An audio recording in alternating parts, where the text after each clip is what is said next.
Iniciando, deixa, ok, então, nós estamos hoje, nossa sexta-feira, às 6h35 da noite, com um convidado ilustre, né, Sami Tanuri. Sami, ele é especialista do Instituto de Cosmetologia, e ele está aqui entregando para nós um presente, né, que é compartilhando o seu conhecimento na área de emulsões cosméticas. Sami, eu deixo a apresentação de quem é você, tá? Com você mesmo. Seja Perfeito. bem-vindo, Sami. Muito obrigado, professora. Muito obrigado a todos presentes hoje nessa noite, nessa sexta-feira, né? Estamos aqui hoje para aprender sobre a expertise no desenvolvimento das emulsões cosméticas. Hoje, digo de antemão que 70% dos produtos cosméticos que estão dentro do mercado, dentro da prateleira do mercado, são emulsões. E aí a gente tem diversos aspectos da parte química, da parte física, da parte da farmacotécnica, da parte da engenharia química, que engloba a produção de uma emulsão cosmética. Então, esse será o nosso tema de hoje. Deixa eu me apresentar, meu nome é Samir Tanuri, tenho farmácia pela Universidade de São Francisco, fiz o técnico em farmácia pelo Colégio Politécnico Bento Quirino. Minha habilitação hoje é em farmacotécnica, trabalho com farmacotécnica, especialmente voltada para a parte de cosméticos. Além da farmacotécnica dos cosméticos, eu também faço a parte farmacotécnica nutricional, trabalho ativamente com o desenvolvimento de produtos nutricionais para a Consulfarma, que é uma empresa de assessoria. Analista de pesquisa e desenvolvimento do Instituto de Cosmetologia. Hoje o Instituto de Cosmetologia ele é uma instituição privada que fornece pós-graduação e especialização em diversas áreas da estética e do desenvolvimento, desde a parte da enfermagem estética, da parte da farmácia estética, como as MBAs que a gente tem em pesquisa e desenvolvimento de produtos cosméticos, né, que essa é a minha parte atuante. Hoje eu auxilio na orientação dessas turmas também de especialização em pesquisa e desenvolvimento de cosméticos. Desenvolvo produtos para a Consulfarma. Para quem não conhece, a Consulfarma hoje é uma empresa do ramo farmacêutico magistral, no qual a gente presta assessoria para mais de 500 farmácias de manipulação. E como já havia dito anteriormente, sou um dos assessores de desenvolvimento na Farmacêutica Júnior, da Faculdade de Ciências Farmacêuticas da Unicamp, né, uma empresa júnior da qual nós, no Instituto, acolhemos eles e a gente presta toda essa assessoria para eles e esse auxílio no desenvolvimento das formulações dele. Bom, de antemão, a gente tem que saber primeiro o que é uma emulsão.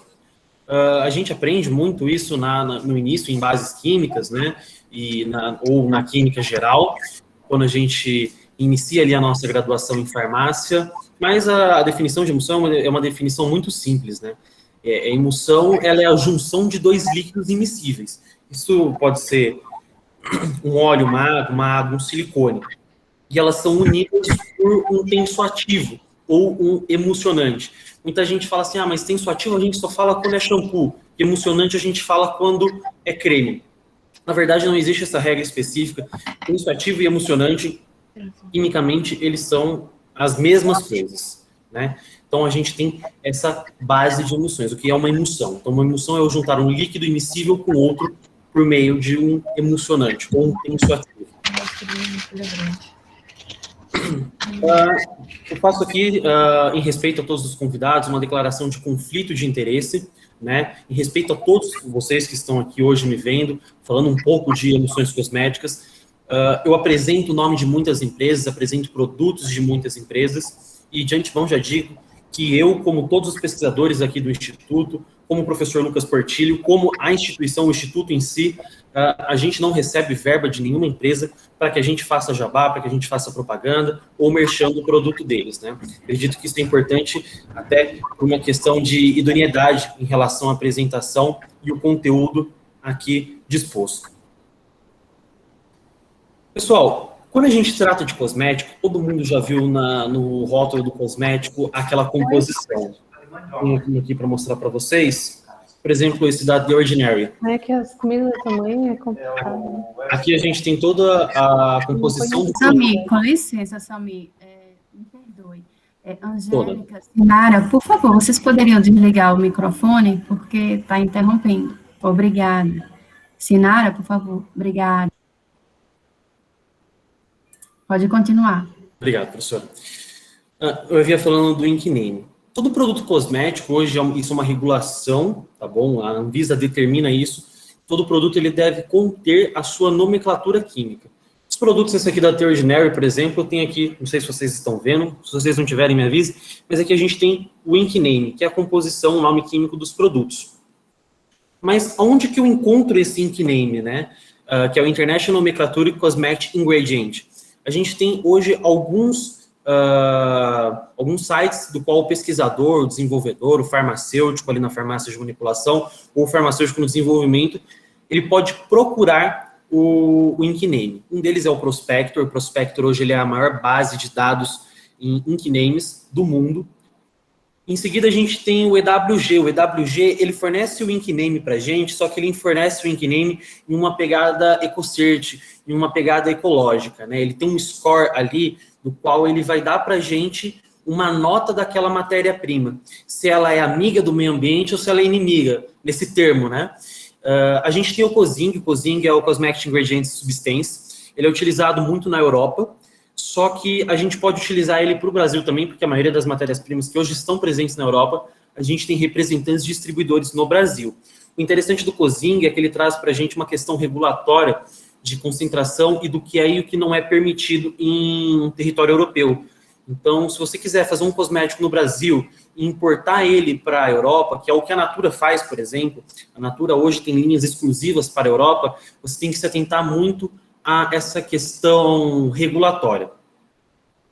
O Ingredientes Cosméticos, ele é uma ferramenta que nós aqui do Instituto de Cosmetologia criamos, nós temos aqui um departamento de criação em mídias, e eles criaram uma plataforma para que o pesquisador ele consiga, de antemão, como se ele estivesse em uma feira, participar de exposições de produtores, de matérias-primas ou de distribuidores, e encontrar ativos. Isso eu posso até mostrar para vocês, eu vou fazer uma demonstração com o prospecto, posterior eu posso fazer uma com ingredientes cosméticos também.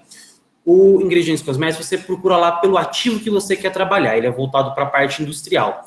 Então, suponha que você queira trabalhar com um ativo anti-acne ou com um ativo antioxidante, você vai lá, coloca ativo antioxidante numa lista e você vai ter uma série de opções de ativos que possuem uma propriedade antioxidante e logo anexo ao lado você também vai ter o contato desse fornecedor para que você peça uma amostra para ele, para que você entre em contato, para que você veja a especificidade daquele produto. Então, eu vou mostrar aqui para vocês só como funciona o prospecto para vocês entenderem do que eu estou falando, de Inkname, composição de matéria-prima. Estão vendo minha tela?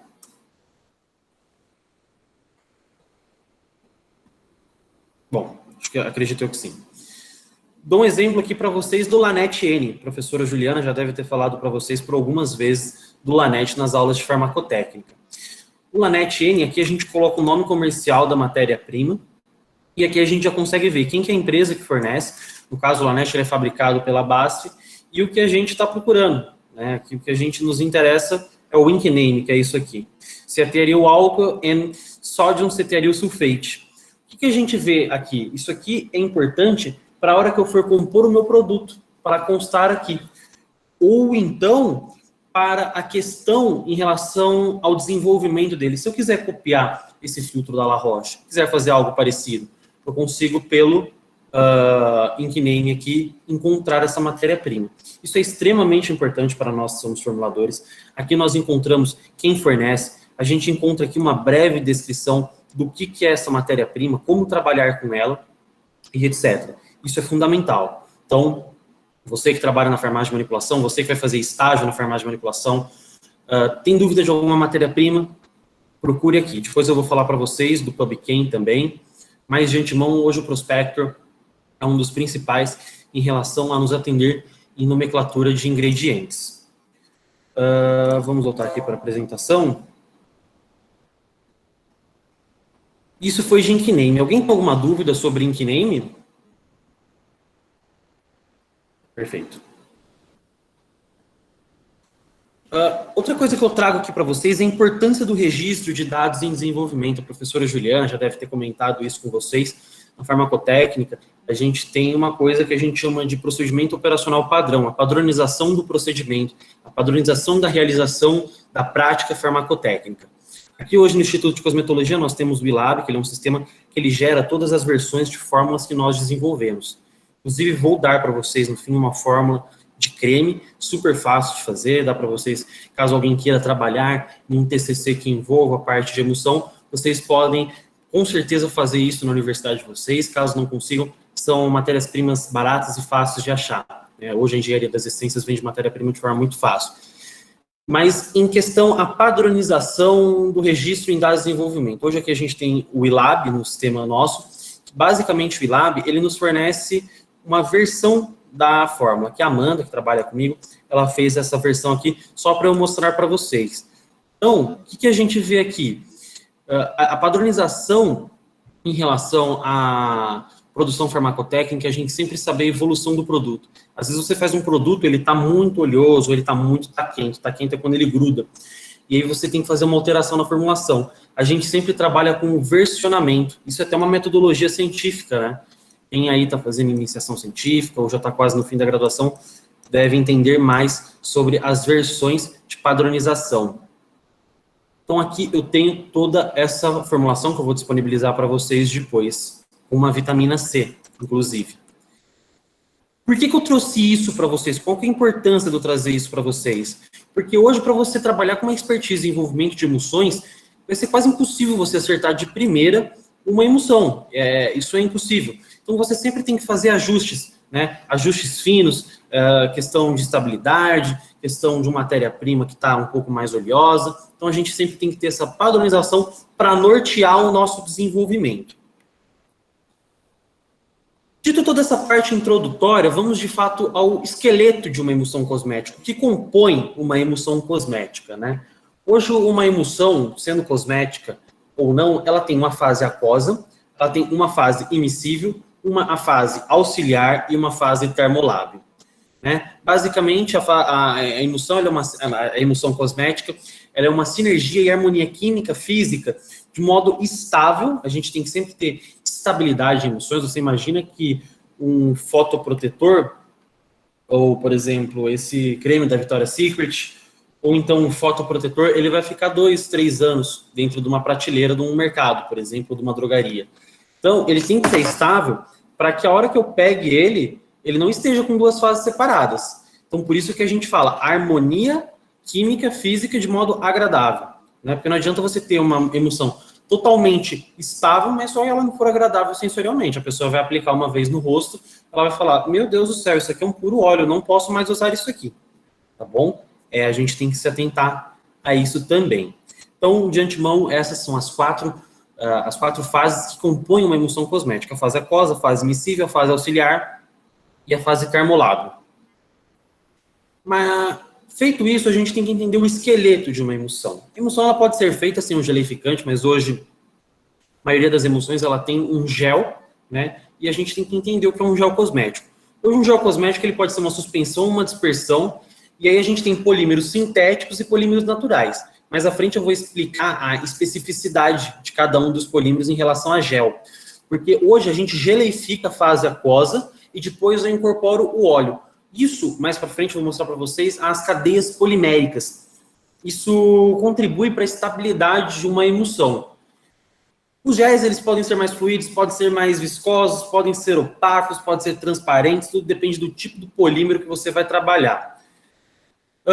Além de ser utilizado na produção de emulsões e estabilização de emulsão, o gel também ele tem todo o seu papel na dermatologia para solubilização de ativos hidrossolúveis, por exemplo, né? O médico ele prescreve uma niacinamida PC, por exemplo, um astranexame, que ela pode ser veiculada basicamente em um veículo de gel, né? O que se torna muito fácil, muito barato. O gel ele é uma composição barata. Só que quando a gente fala de gel, a gente tem que se atentar ao pH dele, né? O gel ele tem um sério problema de especificidade de pH. Dependendo do tipo do polímero que você trabalha, se é um polímero natural, um polímero sintético, você vai ter uma especificidade em relação ao pH que você está trabalhando, porque ele pode ser sensível ou não àquela faixa de pH. Bom, a gente tem 3 tipos de géis aqui. O primeiro gel que eu tenho a apresentar para vocês é o gel com polímero sintético. A maioria dos géis com polímeros sintéticos, como o Carbopol 310, o 320, Carbopol Aqua, os poliacrilatos, eles dependem de um pH específico para formarem a expansão da sua cadeia polimérica. Eles não têm um pH específico, eles quebram, eles viram água. Então, eles nos deixam mais engessados em relação a trabalhar com ativos. Já o gel com o polímero natural, esse gel ele é muito mais resistente, né? São os géis de goma xantana, de natrozol, que é hidroxitilcelulose, que é o que de fato a gente aprende na farmacotécnica, né, na graduação. São esses géis mais simples, só que são géis que é o verdadeiro pau para toda obra. Qualquer ácido que você colocar ali, por ele ser um polímero natural, ele não vai quebrar. Ele tem uma super resistência a pHs baixos, extremos de pH, né? O pH extremamente ácido, um pH extremamente alcalino. Né? Dou 2 exemplos para vocês. Ácido retinóico, ele vai em um pH 2, 3.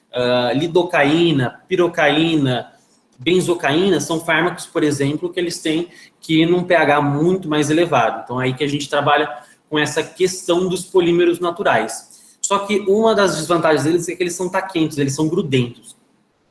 E, de fato, o gel creme faz parte de uma emulsão que é constituída da fase aquosa com a adição de uma fase oleosa. Geralmente, os géis cremes, eles são utilizados para darem uma sensação mais velvet. Sensação velvet é aquela sensação que você passa um creme e logo ele seca. Ele não tem aquela carga oleosa tão grande, né? Então, aí que está o interesse da gente trabalhar com os géis cremes. Que aí entra, de fato, na parte de emulsões. Hoje, dentro da farmácia de manipulação, voltada para a parte de desenvolvimento de géis para estabilização de emulsões, a gente tem os sintéticos, o Aculin 33, por exemplo, que ele não é indicado para emulsões, ele é indicado para sistemas surfactantes. A gente tem o Carbopol, esse sim é super indicado para emulsões, principalmente emulsões toque seco, emulsões mais fresh. A gente tem o Pemulen TR2 4AZ. Esses dois são utilizados especificamente para questão de fotoprotetores. Eles são polímeros sintéticos que são coemulsionantes. Então, eles agem na formação de fotoprotetores, que também não deixa de ser uma emulsão, né? O fotoprotetor, ele é uma emulsão. E hoje, o mais utilizado em todas as farmácias no Brasil inteiro é o Aristoflex AVC. E lá para a parte dos naturais, aí a gente tem diversos. Goma xantana, goma guar, natrozol, o CMC, que é carboximetilcelulose, o Amigel, que é um gel sintético, um gel natural de fácil incorporação, o Solagum Tara, que é uma das gomas mais resistentes que eu conheço, ele não quebra nada, e a goma carragina. A goma carragina, a gente tem algumas aplicações cosméticas para ela também. Quando a gente fala de especificidade dos polímeros naturais, aqui a gente vai ter a viscosidade, a emulsão pode ter sensorial desagradável, como eu já havia dito. O gel natural, geralmente, ele tem uma característica não iônica. E eles são incompatíveis com tensoativos catiônicos. Aí a gente tem uma briga de cargas, né? O não iônico com o catiônico, a gente tem essa desestabilização. Né? Isso, tensoativo, eu falo tanto para um emulsionante quanto para um surfactante, que seria um shampoo, né? A vantagem dele, a questão do pH, a faixa de pH dele, ela tem um amplo espectro em questão à estabilidade. E, além de tudo, eles apresentam o TAC, coisa que o polímero sintético ele nunca vai dar para a gente. Dificilmente você vai ter esse problema. E os polímeros naturais, eles são muito mais críticos em relação à farmacotécnica, processo farmacotécnico de manipulação e desenvolvimento e produção deles. Eles são géis que necessitam de uma temperatura alta, eles necessitam de agitação, eles necessitam na indústria de reatores, uma maior capacidade, reatores encamisados para a produção deles. Já os polímeros sintéticos, eles são um mundo lindo, né? O único problema é que eles são incompatíveis com diversas coisas. São incompatíveis com alguns surfactantes, são incompatíveis com pHs extremos, são incompatíveis com eletrólitos. Por exemplo, você colocou um ácido, você pingou uma base ali para corrigir o pH, você formou um pouco de sal, né? Você reagiu uma base com ácido, formou um sal, ali você já quebra a estabilidade desse gel, ele vira uma água. Os polímeros sintéticos, se você utilizar um excesso muito grande deles, eles vão dar o rolling. Rolling, basicamente, quando você passa o produto, e você passou tanto aquele produto, que ele começa a esfarelar, né? E tem a relação da formação de grumos, se não for disperso da forma correta. Aqui, pessoal, eu não vou explicar para vocês isso aqui, eu estou deixando só para que vocês tenham noção de como que é uma base de gel de natrozol. Uma base super simples, né? que eu tenho todas as especificações dele, as concentrações dele e o modo de preparo. Estarei mandando a apresentação para a professora Juliana, e em posterior ela pode encaminhar para vocês, tá bom? Agora, entrando de fato na emulsão, quais são as fases que compõem a emulsão? Eu já havia citado a vocês, a fase aquosa, a fase emissível, a fase auxiliar e a fase termolábil. Na fase aquosa, a gente tem a água, que é o veículo da formulação. Para quem aqui é da farmácia já está familiarizado com esse termo, que é o QSP, quantidade suficiente para.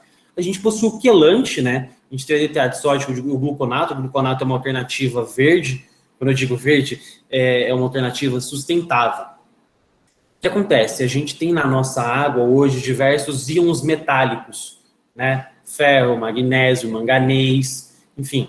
Esses íons, eles podem interagir de forma não tão benéfica para a nossa emulsão, causando uma desestabilização dessa emulsão. Então, por isso que é sempre importante a gente colocar o EDTA. Na França, por exemplo, lá não se utiliza EDTA. Eles têm uma água tão pura que eles não se utilizam EDTA. Mas aí você vai falar, mas, professor, nossa água ela veio de um deionizador. Eu removi os íons dali. Mesmo assim, ainda é melhor por não ser uma qualidade, a gente não consegue assegurar, ou é muito difícil a gente assegurar. Quem trabalha na parte industrial sabe a dificuldade de assegurar uma qualidade de água. Por via das dúvidas, a gente sempre coloca uma concentração muito baixa, 0,1% da formulação de EDTA, para fazer a questão de quelar esses metais. Logo após, a gente tem o umectante. O umectante ele evita a desidratação da fórmula e promove uma hidratação da pele. Não sei se vocês já abriram um creme. Quando vocês abriram o creme, vocês viram aqui a tampa dele cheia de gotículas de água. Isso foi falta de umectante, tá bom? E além disso, os umectantes, eles propõem a pele sedosidade, propõem hidratação. Por exemplo, se você usar glicerina a 5% na sua formulação, você pode utilizar o apelo de hidratação por 12 horas, desde que você faça o estudo de eficácia que comprove isso. Hoje, tudo que você vê no rótulo, clareia em até tantos dias, reduz tantos por cento de sinais, você tem que efetivamente comprovar isso com estudos em institutos de pesquisa, né? Tem a IPCLIN, tem a Alergisa, tem a Dosage, tem a Cosmoscience, que são laboratórios que fornecem essa parte de pesquisa. E o espessante de fase aquosa, que são os géis que eu falei para vocês, né? Polímeros naturais e os polímeros sintéticos. Não é obrigatório você fazer um gel com espessante de fase aquosa, você pode espessar a emulsão só com ceras, só que é interessante a adição da fase aquosa para que ocorra o espessamento da emulsão cosmética, né, em questão de estabilização. A fase emissível, que é a principal fase da emulsão, e é aqui a nossa dificuldade farmacotécnica, muitas das vezes, em relação à estabilidade. A gente tem o emulsionante. E como que é o emulsionante? A gente tem a parte hidrofóbica e a parte hidrofílica, né? A gente tem esses dois tipos. Deixo aqui alguns exemplos para você. O Olivenil, que é um emulsionante óleo-água, o Emulio Ilustro, que é um emulsionante água-óleo, o CPARET 20, que é um emulsionante etoxilado. Sempre que a gente vê essa terminação ETH-20, significa que ele sofreu um processo de etoxilação com 20 cadeias monômeras de óxido de etileno. O que é um processo de etoxilação? O processo de etoxilação é você pegar uma matéria-prima e aumentar a afinidade dela por água ou por óleo, entendeu? Então, o óxido de etileno, como ocorrem essas reações monômeras, ele tem essa propriedade em relação ao produto, que é aumentar a reduzir a tensão superficial e aumentar a junção de fases immiscíveis. Só que aqui a gente tem um problema, né? As matérias-primas são etoxiladas, que tem ali ETH, traço algum número, ou PPG, ou PEG no nome, elas são matérias-primas que elas são polêmicas, porque nesse processo de etoxilação, a gente tem liberação de uma substância chamada 1,4-dioxano. O 1,4-dioxano, existe alguns estudos que comprovam que ele é cancerígeno.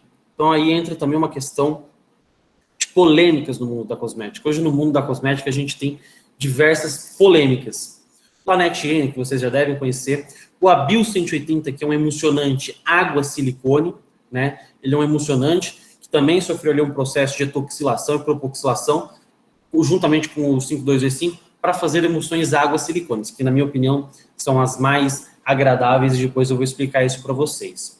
O antioxidante da formulação não tem muito o que falar dele, né? O antioxidante, ele está ali na formulação para evitar a reação de espécies reativas de oxigênio. Por exemplo, eu tenho um creme que ele tem um óleo. Você deixa o creme 6 meses lá, depois você vai abrir o creme está amarelo. Aquele creme oxidou, né? Ou o óleo que estava ali naquele creme rancificou. E hoje a gente tem algumas alternativas. A gente tem a vitamina E, que é o tocoferol, que é uma alternativa sustentável. A gente tem o BHT, que é um produto extremamente controverso, por isso ele é um disruptor endócrino. Quem estuda aí a toxicologia dos ingredientes cosméticos, a gente sabe que ele tem um sério problema em relação à toxicidade, em relação a glândulas endócrinas. E o Tinogard TT, que hoje é uma matéria-prima extremamente cara, só que é livre de polêmicas, né? E a eficácia dele é muito superior ao BHT. Em terceiro, a gente tem de emoliência, né? A emoliência, basicamente, ela é a sensação de hidratação, lubrificação e espalhabilidade sensorial. A gente consegue trabalhar esses 4 aspectos com agente emoliente. Agente emoliente a gente pode trabalhar com óleos minerais, óleos vegetais, manteigas e ésteres. Esse produto aqui em específico, eu tenho um creme hidratante que a gente desenvolveu aqui no Instituto. Ele é muito semelhante àquele Nivea da latinha azul. E a gente trabalha com manteigas, e aqui entra a parte de questão de sensorial. Se vocês verem, ele é um creme totalmente viscoso, né? Você pode ver que ele não cai. Ele dá um toque muito parecido com o Nivea, só que qual que é a diferença dele para o Nivea da latinha azul? Primeiro que ele não tem petrolato, tá? A primeira diferença. Não tem conservante polêmico e nem essências alérgenas. Então aqui a gente sempre tem, numa emulsão como essa, por exemplo, que a gente tem uma boa espalhabilidade, a gente tem a formação de um filme protetor, a gente sempre tem que trabalhar muito bem com a emoliência do creme. A emoliência é aquele creme que dá a sensação de hidratar da pele. Ele pode só dar a sensação se você trabalhar com ésteres, mas se você souber trabalhar bem com manteigas e óleos vegetais, você vai ter um creme que você passa, seca rápido, não dá aquela sensação grudada e ainda, sobretudo, você tem um sensorial extremamente agradável. Então, aí que está a importância do formulador saber trabalhar com o que a gente chama de cascata de emoliência, né? Hoje é extremamente importante para os formuladores. Após isso, a gente tem o agente de consistência. O agente de consistência de fase miscível, da fase oleosa, a gente trabalha com ceras também, manteigas, manteigas pode ser manteigas vegetais ou não, e álcoois. Álcoois de cadeia longa, álcool cetílico, álcool cetoestearílico. Quando vocês lembram lá da química orgânica, MET, ET, PROP, BUT, então, o álcool cetílico, ele está no 7. Então, ele está bem mais para cima, ele tem diversas ligações ali de álcoois que formam uma cera, formam um material ceroso. Então, ou polietileno glicol, PEG, que todo mundo conhece, né, PEG 1000, são matérias-primas cerosas que agem como agente de consistência na nossa formulação. A vantagem de você usar manteigas é que, além de você estar dando consistência à sua formulação, você também está dando emoliência. Então, um exemplo para vocês da manteiga de cacau, ela é uma pedra. Manteiga de cacau ela é literalmente uma pedra. Então, a gente tem que saber trabalhar ali com ela, de modo que ela fique agradável e a gente consegue ter uma emoliência extremamente agradável. Aqui na fase auxiliar, a gente tem os ativos, os corantes e os pigmentos. As micas, né? Corantes, pigmentos e micas. Isso aqui do lado é uma foto de um produto que eu desenvolvi, um sabonete líquido, e ele tá com mica. A mica, basicamente, ela fornece pra gente todo esse aspecto brilhoso que você vê, aquele aspecto cintilante. Os corantes, basicamente, são para dar cor ao nosso produto. Alguns produtos, eles têm um processo de oxidação, então a gente coloca o corante e o pigmento. E os ativos. O ativo, ele tá na fase auxiliar e ele pode ou não estar na fase termolábil, depende do ativo. Depantenol, arbutin, vitamina C, peptídeos, os filtros solares que a gente utiliza, né, para proporcionar proteção, a cafeína, muitos esteticistas, farmacêuticos estetas prescrevem ela para queda de cabelo, para estrias, celulites, para ser aqueles cremes redutores de medidas, que aí já é uma coisa meio polêmica, né, aqui nós não acreditamos muito na eficácia disso. Bisabolol, que é um ativo antibacteriano. Então, isso seria a fase auxiliar. A fase auxiliar é tudo que eu adiciono depois que a minha emulsão já está formada, né, que são de fato os ativos. E a fase termolábil, que a gente tem os silicones, né? Tem os silicones elastoméricos, os viscosos e os voláteis. O 200/350 ele é utilizado para dar um brilho, uma boa espalhabilidade. Sabe quando você passa aquele creme, você fica brilhoso, tem aquela sensação de hidratação? Geralmente é uma junção entre o 245 e o 200/350. Mas, professor, por que silicone é volátil? O silicone ele é totalmente volátil. O 245, se você deixar ele aberto, ele vai volatilizar como um álcool. Por isso que é importante a adição dele na fase termolábil. Fase termolábil é aquela fase que eu vou adicionar na minha emulsão somente quando ela estiver fria. Aqui a gente tem os conservantes, que eu cito aqui o Unipagil e o Unipazol em asteriscos, que eles sim podem ser aquecidos, mas eles são extremamente controversos. O Optifen e o LexGuard são conservantes distribuídos hoje pela Inolex do Brasil, uma empresa americana especialista em conservantes. São conservantes extremamente seguros. O Spectrastat, inclusive, ele é um conservante que não é um conservante. Ele não é visto pela Anvisa como um sistema conservante. Então, você pode usar o AP no seu rótulo sem conservantes, mas tem um conservante. Hoje, o Spectrastat ele é conhecido como um emoliente, mas, na verdade, ele é um conservante. E para saber isso, a gente tem alguns testes, né? O Time Test, o Challenge Test, que são testes de eficácia que a gente manda para saber a eficácia do conservante. Aqui a gente já tem outros conservantes não tão interessantes, como a DMD-dantoína, metilcloroisotiazolinona, benzoato de sódio, sorbato de potássio. São conservantes que eles são polêmicos. Não é interessante a gente trabalhar com eles. Eles possuem uma irritabilidade térmica muito maior. Se você fazer um HRIPT, que é um teste de irritabilidade primária, pode ser que, dependendo do tipo de conservante que você utilize, você seja reprovado nesse teste. Mas para que serve esse teste? Esse teste serve para eu colocar no meu produto, aqui na embalagem, testado dermatologicamente. Esse teste ele é acompanhado por um médico dermatologista. Se ele não causou irritação, você pode usar o apelo atestado dermatologicamente. Tá bom? E, por último, aqui na fase termolábil, a gente tem os ativos. Alguns ativos, de fato, eles não podem ser adicionados na fase aquosa, oleosa, porque eles são termoinstáveis. Fatores de crescimento, por exemplo, que são peptídeos, você não pode. Aí você fala assim, mas professor, você falou que a vitamina C lá em cima, ela pode ser adicionada na fase oleosa, pode ser aquecida. Depende do tipo da vitamina C. Se for uma vitamina C tipo tetraisopalmitato, não. Ela é oleosa, mas ela não pode ser adicionada à fase quente. Agora, se for uma vitamina C, ácido ascórbico de forma ácida, pode adicionar tranquilamente na fase aquosa e aquecer. A gente tem que ver a questão da estrutura dela. Ativos nanoestruturados são muito frágeis, não podem ser adicionados com solventes, com álcoois, com propilenos, com sorbitóis, pois eles desestabilizam as nanoestruturas.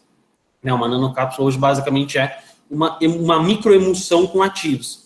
E ativos medicamentosos, isso é óbvio, né? Você não vai aquecer o medicamento, pois você vai fazer a deterioração do mesmo. Mas como que eu vou saber a solubilidade do ativo? Em questão de solubilidade, eu sempre utilizo o PubChem. Eu vou fazer uma demonstração aqui para vocês, eu já deixei até separado para ficar mais fácil.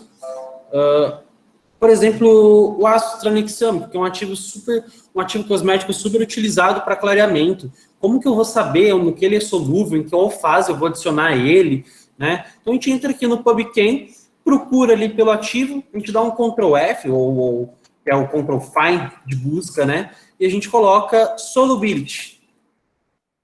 Aqui eu vejo toda a questão de solubilidade dele. Eu não vou entrar aqui, mas você entra aqui no Drug Bank, e você consegue ver a solubilidade dele. Geralmente esse dado aqui é em água, tá? Então a gente pode ver que ele é totalmente solúvel em água. Geralmente eles padronizam em miligramas por litro ou em log. Como faz log, você tem que fazer a conversão, mas geralmente já colocam em gramas por litro. E tem toda a questão de citação, né? Quem fornece essas informações geralmente são as indústrias que produzem ou em algum momento produziram esse produto. No caso aqui, quem deu essa informação é a Merck. Tem aqui também log e tudo mais. Pelo PubChem, você consegue ver toda a parte técnica e química do produto para ser adicionado à sua emulsão. Isso é extremamente importante para nós que somos pesquisadores, a questão do estudo, da solubilidade da sua emulsão e dos ativos que ali você vai incorporar. Então, fica essa dica para vocês que querem desenvolver a importância da solubilidade. Porque se o ativo estiver disperso, a biodisponibilidade dele vai ser muito menor. Os tipos de emulsões, hoje a gente tem emulsão água-óleo, água-silicone, óleo-água, água-óleo-água, que não são tão comuns. E eu trago aqui para vocês um emocionante de cada, né? Emocionante água-óleo, emulho e lustro. Hoje eu vou até pegar aqui, eu tenho uma emulsão água-silicone. Qual que é a vantagem da gente utilizar uma emulsão água-silicone? Ela é muito mais sedosa, eu vou explicar ali a hora que a gente vê a estrutura molecular da micela, o porquê disso. A emulsão óleo-água, que é uma das principais hoje no mercado.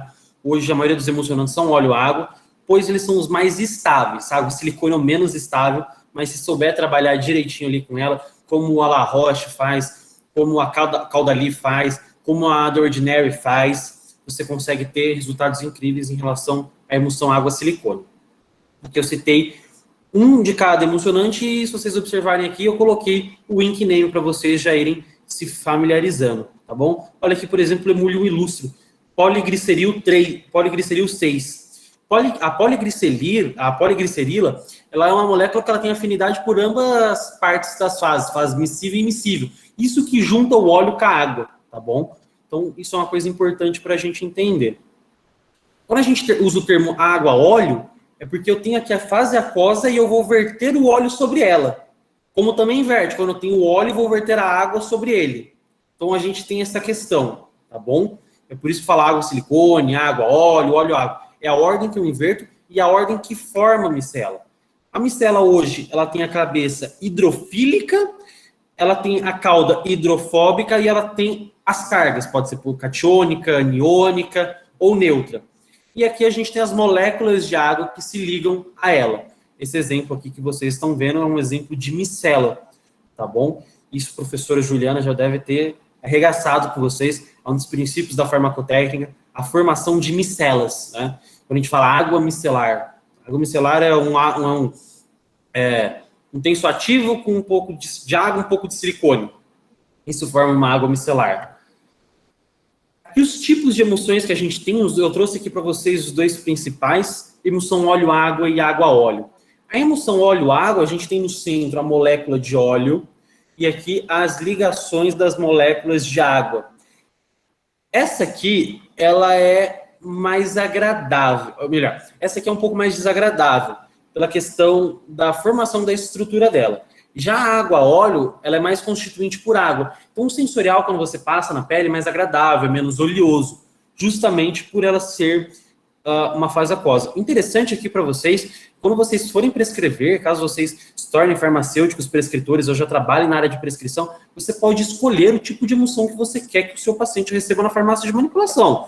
Se você quer uma água, óleo, óleo, água e água silicone. Tudo visando a questão da agradabilidade, da apreciabilidade cosmética, tá bom? A adição de polímeros, eu havia falado para vocês do Pemulen, que é muito utilizado em filtros solares. Esse aqui da Avene, por exemplo, é o infantil da Avene, ele tem Pemulen. O que é o diferencial do Pemulen? O Pemulen, ele pode agir como um co-emulsionante. No exemplo A, a gente vê um polímero natural que não engloba as partículas de fato, tá bom? Já na B, a gente vê um polímero sintético. O polímero sintético, por ele ter uma cadeia polimérica muito bem delimitada e específica, ele engloba de modo que a molécula reduz a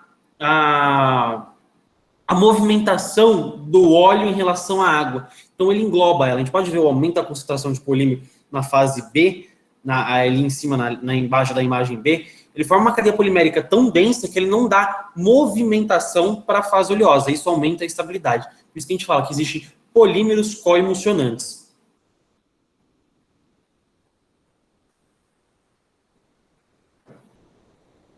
Aqui é a molécula do tensoativo, ou do emulsionante, ou do surfactante.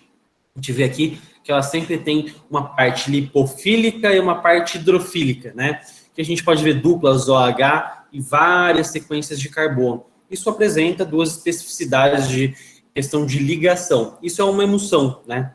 Por exemplo, o bolo de cozinha que você faz. O bolo de cozinha que você faz, você coloca o ovo ali. E ele vai ter que misturar o óleo com o leite. Quem vai misturar é a lecitina que é presente na gema do ovo. Ela é um emulsionante. Inclusive, um dos principais emulsionantes alimentícios. Então, isso é interessante para vocês entenderem também esse conceito do que é um emulsionante. Emulsionante é uma molécula que ela tem afinidade por óleo e por água. Por isso, a importância da escolha do emulsionante. Isso é uma coisa, gente, que daria um dia inteiro só de aula explicando.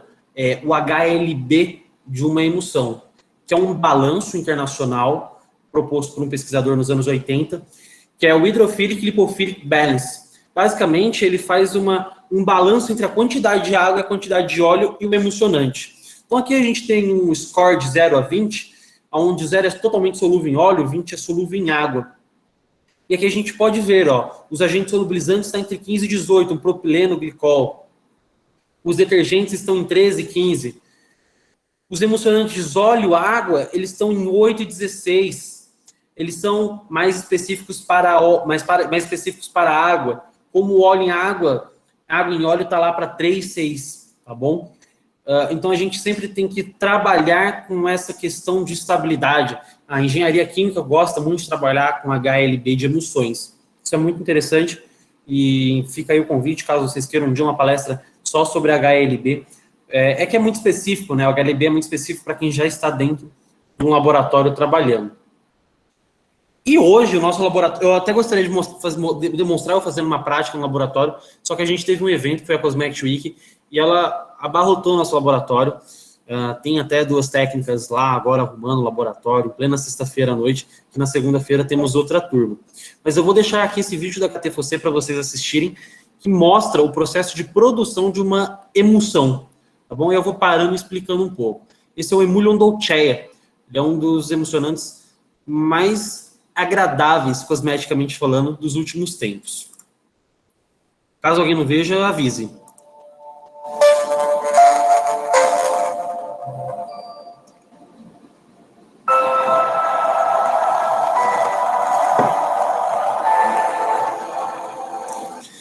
Aqui, o que a gente pode ver? A gente pode ver as 2 fases que eu havia falado para vocês. A fase aquosa e a fase oleosa. Então, na fase aquosa, a gente tem a água, a gente tem o agente geleficante, a gente tem o nosso umectante, a glicerina, e a gente tem o citric acid, que é basicamente o ácido cítrico. Ele pode estar em solução, ou ele pode estar na forma pH, que é a forma sólida, no qual ele vai conferir para nós o ajuste do pH. Lembrando que a pele ela tem um pH ácido. E na fase oleosa tem alguns emolientes, alguns ésteres ali, que ele não citou qual, e o Emulsion Dolcea, que de fato é o emulsionante.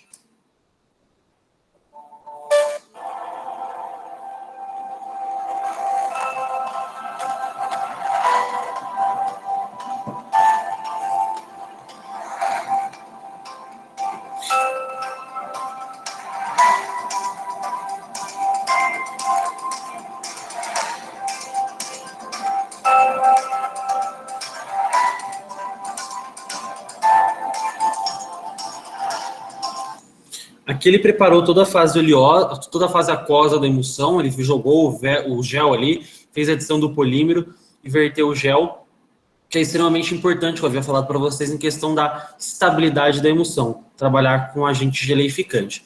Aqui agora ele vai colocar a fase oleosa, vai aquecer a fase oleosa junto com a fase aquosa.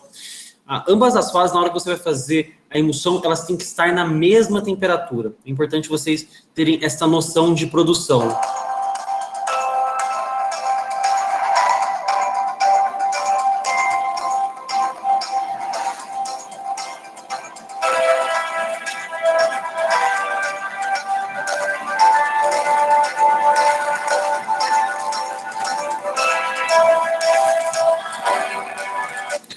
Aqui, olha o que está acontecendo. Ele está vertendo o óleo na água, né?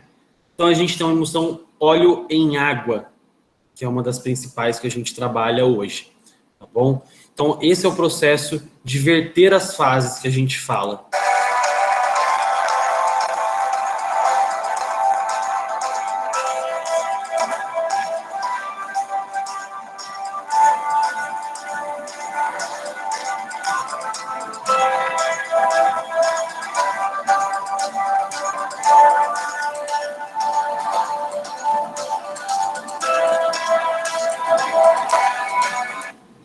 Basicamente, esse é o processo de uma emulsão. A gente verter o óleo e a água em ambos os recipientes de formas inversas, dependendo do tipo do emulsionante, para que a gente ocorra a formação da micela com o auxílio de uma agitação mecânica. Ok? Aqui a gente tem os tipos de modificadores sensoriais. E o que é interessante a gente entender aqui dos modificadores sensoriais, é ele que vai dar aquela apreciabilidade ao cosmético. O Dry Flow, o Nylon, a Silica Shells, o Lanol, o W810C, filtros solares, ou então, por exemplo, esse creme para os olhos da Caudalie, eles são extremamente carregados com modificadores de sensorial. O que um modificador de sensorial ele promove em uma emoção? Ele promove isso, ó. Você aplica o produto e com 2 passadas ele já está seco, né? Pode proporcionar também o efeito soft focus, tem emolientes que podem proporcionar um toque seco, ésteres que podem proporcionar um toque seco, como coco capralato caprato, muito presente nos fotoprotetores e em diversas emulsões. Então, a gente sempre tem que trabalhar com esses modificadores sensorial, isso é uma coisa muito importante para nós. Aqui a gente vê os modificadores sensoriais siliconados, 245 ele dá um toque seco e brilho, porque ele é volátil, quando a gente passa o 245 ele volatiliza, só que ele fornece um brilho à pele. O 200/350, que eu já havia falado, ele também proporciona condicionamento à pele, brilho, sensação de hidratação, formação de filme.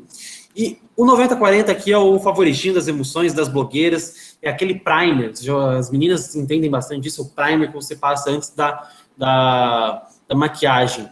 Primer, ele dá um efeito soft focus, ele é um silicone, ele é um gel de silicone, e quando você passa aquele silicone, quando a luz bate, você tem um processo de refração uniforme, então a pele fica assim, aquele aspecto oleoso. E é isso, professora, meu muito obrigado aqui do Instituto de Cosmetologia, da Consulfarm, empresa a qual eu faço parte, deixo aqui o meu e-mail, cientifico2@bfarm.com.br, tá certinho, na última apresentação eu coloquei o meu e-mail errado, e o meu Instagram. Pessoal, de antemão, me sigam no Instagram. Qualquer problema farmacotécnico, dúvidas que vocês tenham, podem me chamar no Instagram, que eu sempre respondo lá muito mais rápido, que inclusive onde foi que eu conheci o monitor aqui de farmacotécnica.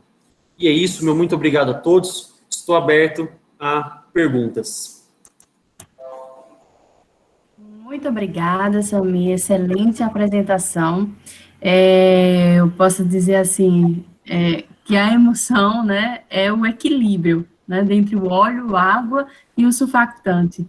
E quando a gente entende a emoção, a gente entende muita coisa na vida, porque a gente passa a busca do equilíbrio. Eu costumo dizer isso. E eu sou uma das apaixonadas por emoção, né? E quem é dessa área galênica, eu acho que é o coração, é onde faz pulsar e brilhar os nossos olhos, né? Excelente apresentação. Eu deixo disponível, né, meus alunos, ou todos aqui que também não são meus alunos, a fazerem o questionamento, e quando a turminha terminar, eu gostaria também de fazer uma pergunta. Fique à vontade. Por favor, gente, pode perguntar, ou no chat, ou no microfone, fiquem à vontade.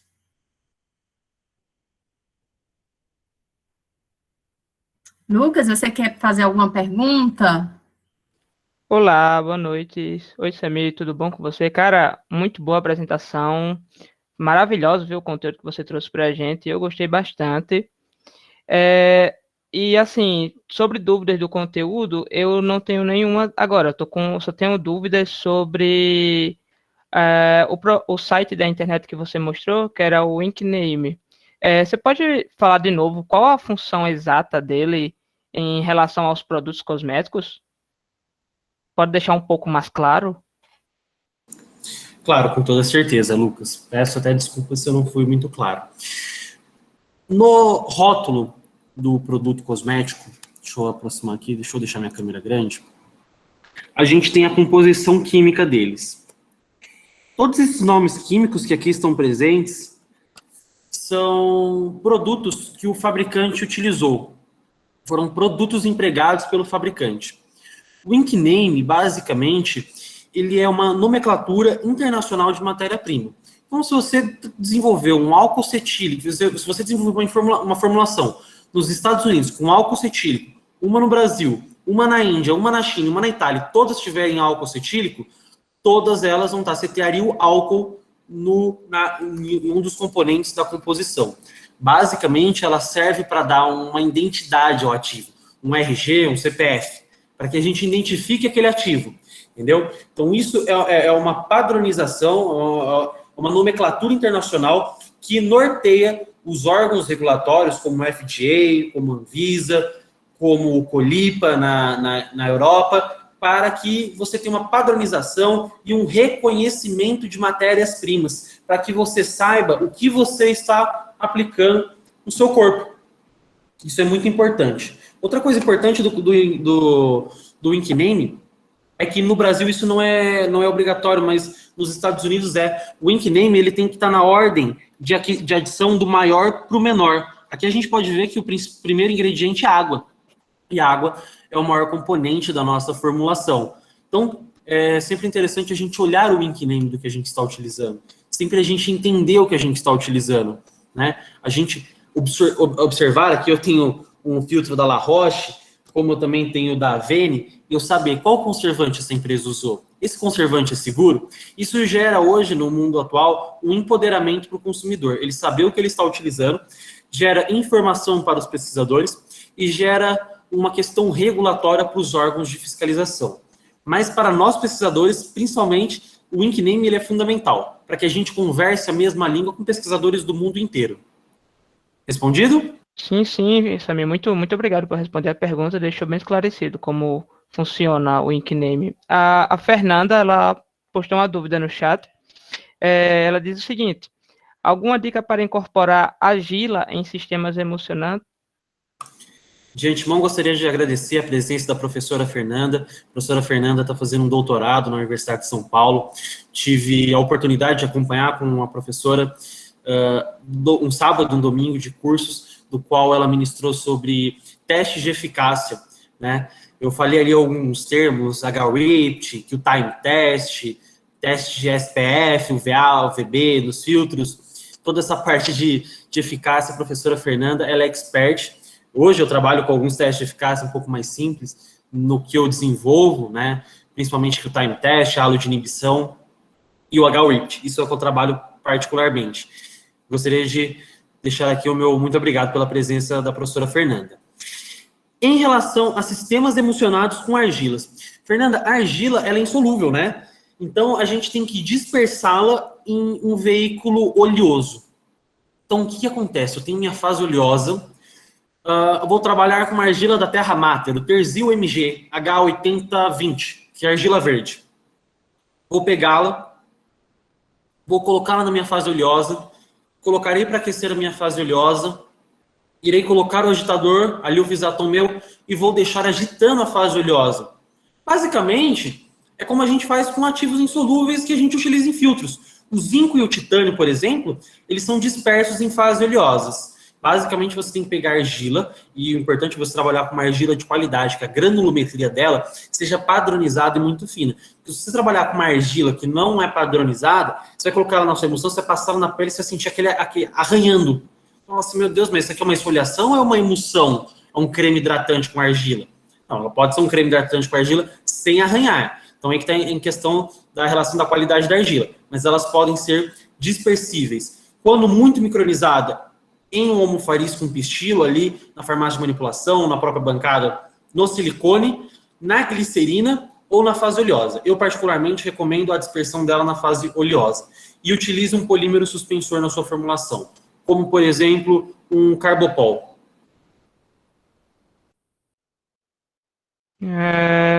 A Vitória também está com a dúvida, Samir. Ela quer saber quais os critérios que vocês, em laboratórios, usam para escolher a matéria-prima. Vitória, tudo bem? Boa noite, Vitória. Bom, Vitória, quando a gente fala de matéria-prima, primeiro a gente tem que ver o que o nosso cliente quer, né? O nosso cliente pode querer uma fórmula como essa, que custe R$6 o quilo, R$6 100 gramas, 200 gramas, ou pode ser que seja R$6 o quilo, é possível hoje você fazer com R$6 1 quilo de produção. Esse creme, por exemplo, é uma loção da Victoria's Secret. Todo mundo paga um absurdo nesse creme. Mas esse creme ele tem álcool cetílico, álcool cetistearílico, cetearete 20 etoxilado, muita essência e água. Ele não tem nada. Ele é uma formulação barata. Então, o que acontece com esse creme? o fabricante chega para o laboratório de desenvolvimento ou para o desenvolvimento da própria empresa dele e fala assim, tem que custar X valor, 100 gramas de produto.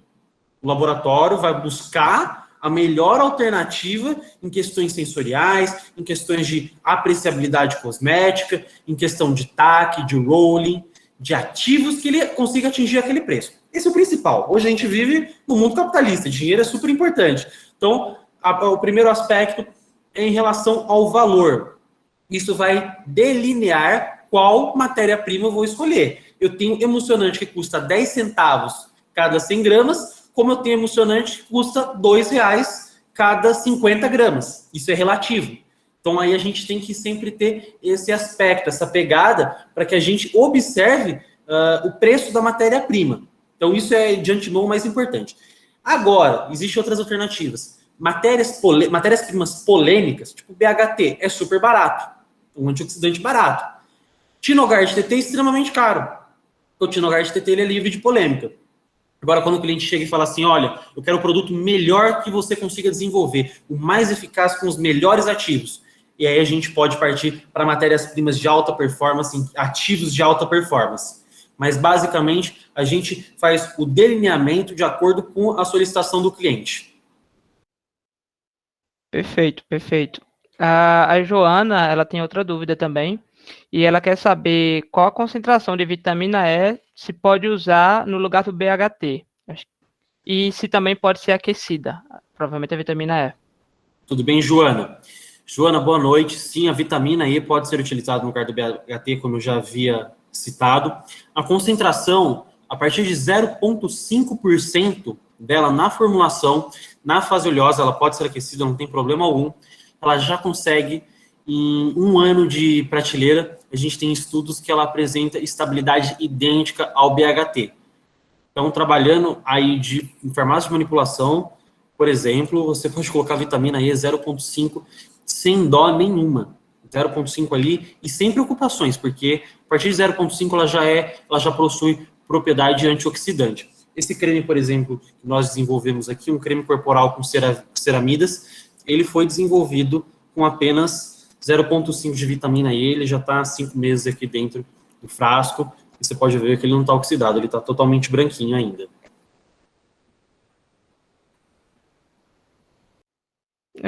Pessoal, mais alguém tem alguma dúvida sobre o assunto falado por Samir, ou alguma dúvida sobre o marketing dos cosméticos?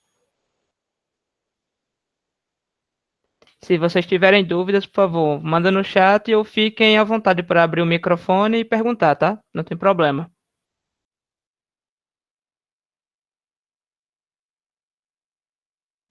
O Samuel tem uma dúvida.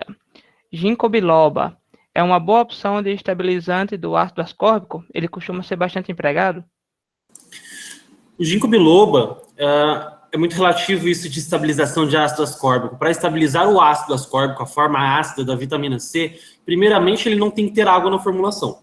Porque se tiver água na formulação, ela vai oxidar. Vitamina C é um antioxidante. Com água e oxigênio, ela oxida. Então, quando as empresas falam vitamina C com ginkgo biloba, basicamente elas pegaram uma vitamina C já estabilizada, tipo um Nicol VCIP, que é o tetraisopalmitil, e eles colocam o ginkgo biloba extrato seco, ou extrato glicólico, ou extrato fluido. Basicamente, isso é um apelo de antioxidante. O ginkgo biloba ele possui propriedades antioxidantes, mas jamais ele vai estabilizar uma vitamina C, que é um produto assim que vai oxidar, né? E não se enganem, pessoal, a vitamina C oxidada ela possui quase que os mesmos efeitos que a vitamina C não oxidada. Na verdade, a vitamina C oxidada ela é mais biodisponível no clareamento de manchas e anti-envelhecimento, por exemplo. A vitamina C ela age pelo meio de acidificação melanocítica. Então, quando você vê esse negócio de vitamina C estabilizada, se tiver água ali, já não está estabilizada. E se tiver água, vai ter que ser um tetraisopalmitil, por exemplo, ou um ETVC, que é o 3-O-etil ascorbic acid, para ser uma vitamina C estabilizada. Mas não, ele está ali, o ginkgo biloba está ali como apelo de marketing e de ativo, que ele é antioxidante. Respondido, Samuel?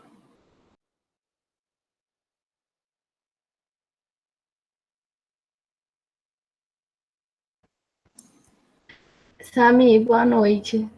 Você poderia tirar uma dúvida minha, por favor? Claro, com certeza, Sinara. Eu trabalho em uma farmácia de manipulação.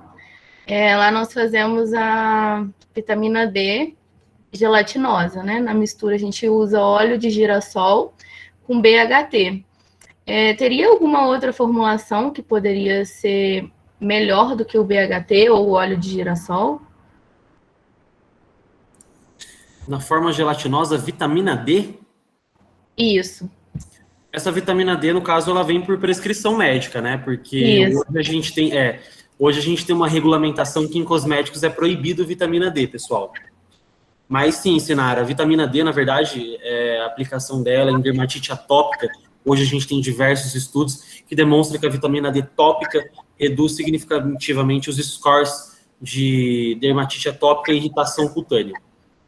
Sinara, sim, o BHT ele poderia ser substituído aí pela vitamina E. Além da substituição do BHT pela vitamina E, você vai ter apelo antioxidante na sua vitamina E, apelo hidratante, apelo regeneração celular. E o BHT você só tem desapelos, tá bom? Então, sim, você pode retirar totalmente o BHT da sua formulação e colocar, no caso, como é um óleo corporal, você pode colocar 1% de vitamina E. Além de você estar colocando um ativo, você vai estar evitando a oxidação da sua formulação. E você vai poder usar um apelo incrível, né? Hoje a vitamina E, se você colocar no PubMed lá, tocoferil acetate em dermatite atópica, você vai ter um monte de opções diversas ali para o emprego da vitamina E. Então, sim, pode ser utilizado na substituição do BHT. Obrigada. Imagina. Mais alguém tem alguma dúvida, pessoal? Bom, se ninguém tiver mais nada, eu queria fazer uma última pergunta ao Sami. Sami, então, eu trabalho com a professora Juliana em uma pesquisa. A gente está pesquisando sobre uma patologia e como os cosméticos em si auxiliam essa patologia. A patologia é a ictiose lamelar. Ela é uma desordem queratolítica que acontece na pele das pessoas e não tem cura, né? Não tem cura. A gente só tem o controle da queratinalização da pele. Então, a dúvida que eu tenho é se você pode falar alguns ativos que possam ser colocados em formulações que tenham um efeito queratolítico em cima das células da pele, que a gente sabe que as células de pessoas com ictiose lamelar costumam descamar muito, e esse problema faz com que elas procurem muito hidratante, né, para que a pele delas se mantenha num estado bom. Aí eu queria saber se você tem algum produto, algum ativo que você indique para esse tipo de pesquisas. Lucas, isso é uma iniciação científica? Sim, a gente está trabalhando está fazendo essa pesquisa. Perfeito. Vocês têm algum comitê de ética para poder fazer isso em pacientes de fato? Não, a gente não está trabalhando com o PIBIC em si, na verdade. Ela é uma pesquisa que a gente não tem um comitê de ética, porque a gente não faz a pesquisa com pessoas, né, com pacientes. A gente está trabalhando com um tipo de revisão, no caso, uma revisão literária. Perfeitamente. Bom, nessa situação eu tenho algumas sugestões para você, sim. Primeiramente, de antemão, natural, o primeiro ativo que vem na minha cabeça em forma disparada, que tem diversos artigos citando sobre ele, é o óleo de rosa mosqueta. Não sei se vocês já ouviram falar das propriedades do óleo de rosa mosqueta, mas além de ser um hidratante, um ultra hidratante, um emoliente, ser um ativo que proporciona uma intensa hidratação à pele, ele tem frações de retinol. Qual que é a aplicação do retinol na cosmetologia? O retinol, ele é o único ativo na cosmetologia que ele possui receptores específicos. Então, você vai ser um ativo que vai ter a maior biodisponibilidade. A gente tem ativos de recepção retinoides na pele. Então, o óleo de rosa mosqueta, por ele ter esse potencial de hidratação, ele tem potencial de regeneração, e por ter o retinol, ele tem um potencial de aumento da cicatrização e da regeneração celular. De antemão, primeiro que vem à minha cabeça é o retinol.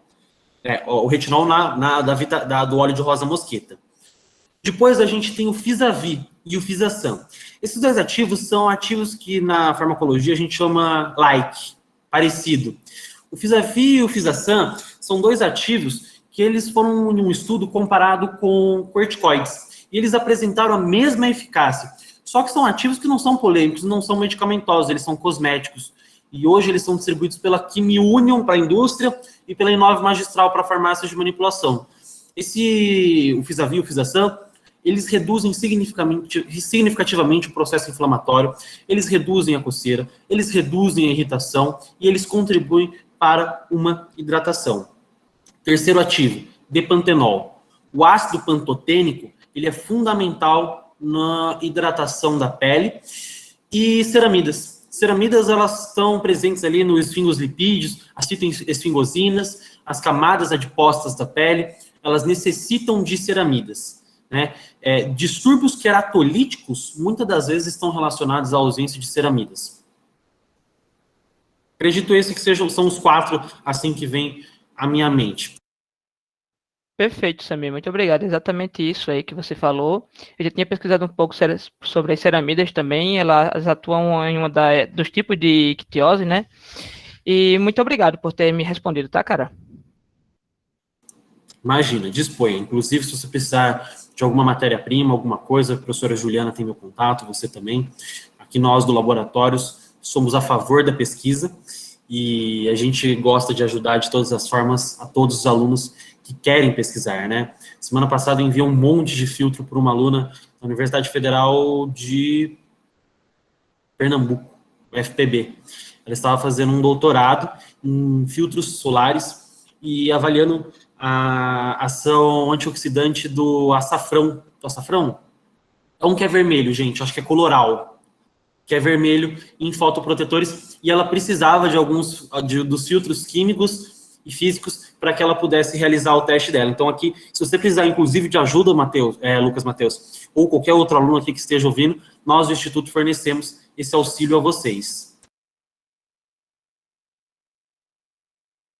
Ok. A Vitória, ela apareceu com uma dúvida aqui, Samir. Ela quer que você fale um pouco sobre a utilização do dióxido de titânio e o óxido de zinco para formulações em filtros solares.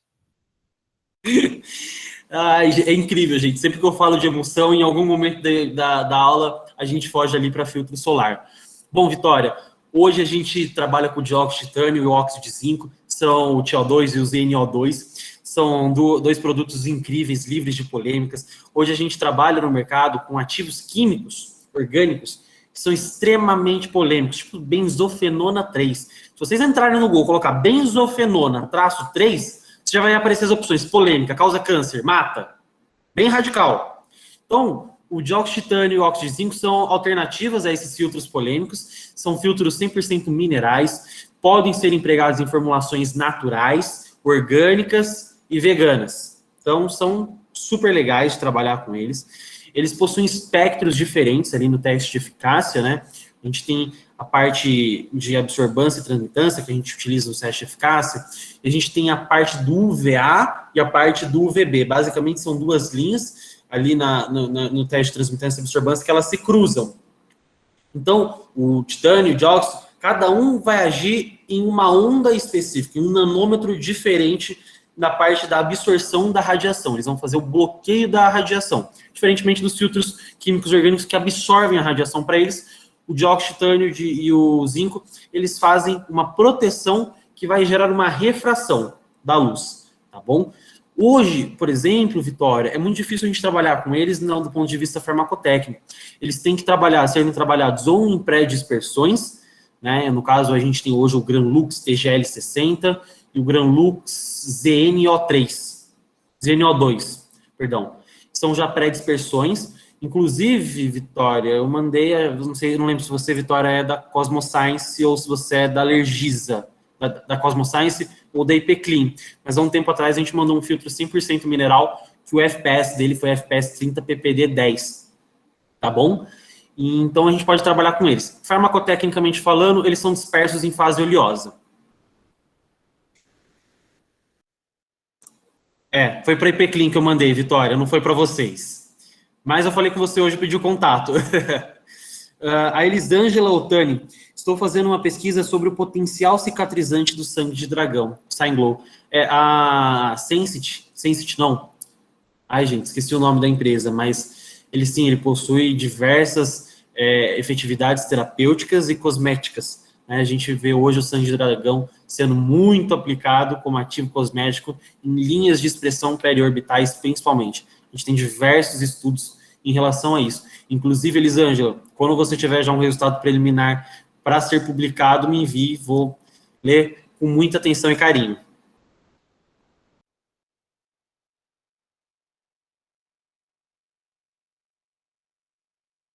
Inclusive, Elisângela, se precisar de ajuda, fique à vontade, tá? Caso precise de alguma base farmacotécnica, alguma emulsão, algo para aplicar no em vivo, nós aqui podemos te ajudar. A Angélica pergunta, o que pode causar a ação do rolling nos produtos que você comentou na apresentação? Bom, o rolling ele pode ser causado pelo excesso de dry flow, por exemplo, que é o amido, que dá o toque seco. Se você trabalhar com ele em excesso, a hora que você passar, vai ficar um monte esfareladinho. O excesso de emulsionante, se você colocar muito emulsionante, muita cera, e colocar dry flow, tudo em excesso pode causar rolling, tá bom? Exceto gel. Gel em excesso não causa rolling nunca. Exceto se for polímero natural, dependendo do tipo de polímero, a hora que ele seca, ele causa o rolling.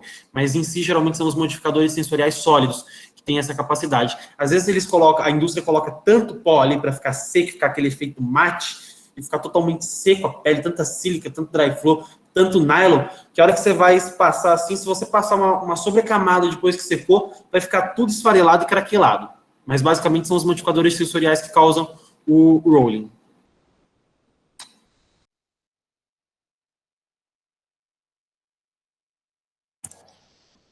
Ok, então acho que agora todos já conseguiram, né, sanar suas dúvidas. Se você me permite, Samir, eu só queria falar uma palavra-chave para a Fernanda, porque eu não sei se ela, qual é o objetivo da argila, da utilização da argila dela, e aí não sei se seria interessante ela pesquisar em nanocompósitos. Existe uma linha bem interessante na área de nanocompósitos, de desenvolvimento de formulações com argila, nessa linha. Aí você falou que ela estava fazendo doutorado, então poderia ser até interessante para ela. Eu gostaria de fazer uma dúvida, tirar uma dúvida, Samir, contigo, sobre empresa júnior. O que é que você poderia deixar uma mensagem, né? Nossos alunos, eles estão numa fase de desenvolvimento de criação de ideias, né? Então, eles concluíram a disciplina com essa criação de ideias. E, em breve, as ideias serão postadas em rede, e foram ideias muito fantásticas, né? Você vê Lucas aí como um aluno bem diferenciado, né? E ele vai atrás, ele corre, independente dos obstáculos que ele tenha. E aí, na nossa instituição, mais especificamente no nosso campus, nós não temos empresa júnior. E às vezes, por desencontro de informações dentro da nossa instituição, se torna um pouco difícil para os nossos alunos terem essa experiência, e alguns têm esse perfil. Então, o que é que você poderia, assim, deixar de mensagem, como eles poderiam ir em busca da informação para abrir empresas júniores, e, assim, já que eles estão sendo capacitados para criar ideias, né, não precisa montar uma indústria cosmética, né, mas eles podem ser criadores de ideias, assim como o Lucas está trabalhando para a ictiose, para encontrar soluções. Então, por que não dentro de uma empresa júnior, né? Qual o recado que você pode dar para eles?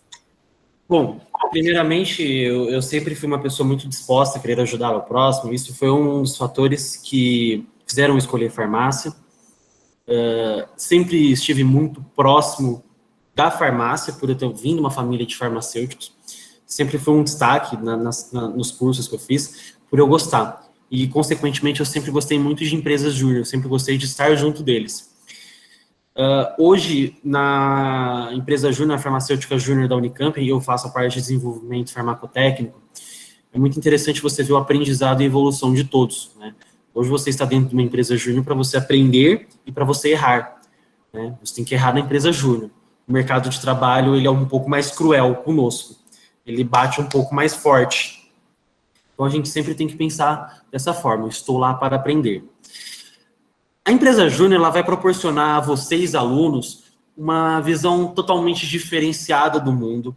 Vocês vão estar 1000 vezes à frente em um processo seletivo. Nós aqui do Instituto hoje só pegamos quase que alunos de estágio de empresas júnior. E geralmente eles vêm da farmacêutica da Unicamp. Porque o aluno que está indo na empresa júnior, ele já está meio que inserido em um contexto que ele tem uma responsabilidade diferenciada, ele tem que ter uma postura diferenciada, ele tem que ter responsabilidades pertinentes à postura de um aluno, mas ao mesmo tempo de um profissional.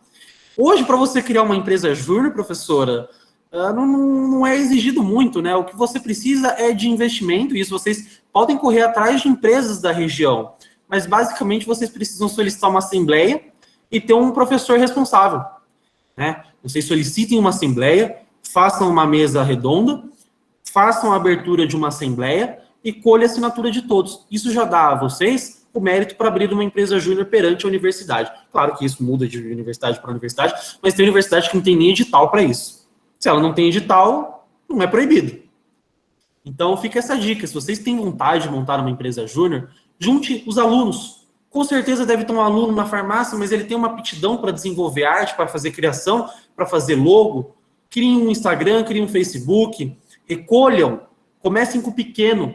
Vá na farmácia de manipulação do bairro da faculdade, da cidade universitária. Procure eles.